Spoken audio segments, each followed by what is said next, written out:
అందరికీ ఇవాళ మామిడికాయ రోటి పచ్చడి చూపిస్తాను. 2 మామిడికాయలు తీసుకున్నాను, ఇలా కోసుకున్నాను అనమాట. 1 స్పూన్ ధనియాలు, 1.5 స్పూను శనగపప్పు, 1 స్పూను మినపప్పు, ఎల్లిపాయలు, ఎండుమిర్చి 1 స్పూన్ జీలకర్ర,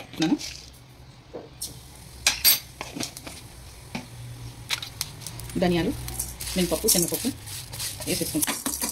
ఇవి వేయించుకోవాలండి. కొంచెం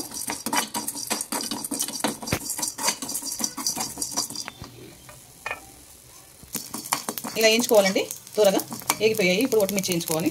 పక్కకు తీసుకుంటున్నాను. ఆయిల్ పోసుకోవాలి. ఎండుమిర్చి వేసేసుకోవాలి. ఇలా వేయించుకోవాలండి. దూరగా కొంచెం ఏగిపోయాయి. ఇప్పుడు ఇది ఫస్ట్ ఇవి మసాలా వేయించుకోవాలండి. ఎల్లిపాయ ఇవి వేయించుకొని 1 చెంచా సాల్ట్ వేసుకొని మిక్సీ పట్టుకోవాలి. ఓకే అండి, ఇలా మిక్సీ పట్టుకున్నాను. మామిడికాయ అవన్నీ మసాలాలు ఇలా అయింది. ఇప్పుడు బాండి పెట్టుకొని 1 పావు నూనె పోసుకుంటున్నాను. 1 పోసు. ఆవాలు 1 స్పూన్ వేసుకుంటున్నాను. జీలకర్ర 1 స్పూను. పెబ్బలు ఇలా 4 చిన్నగా కట్ చేసుకున్నాను. ఇవి వేసుకుంటున్నాను.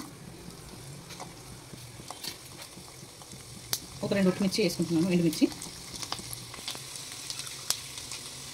కరివేపాకు.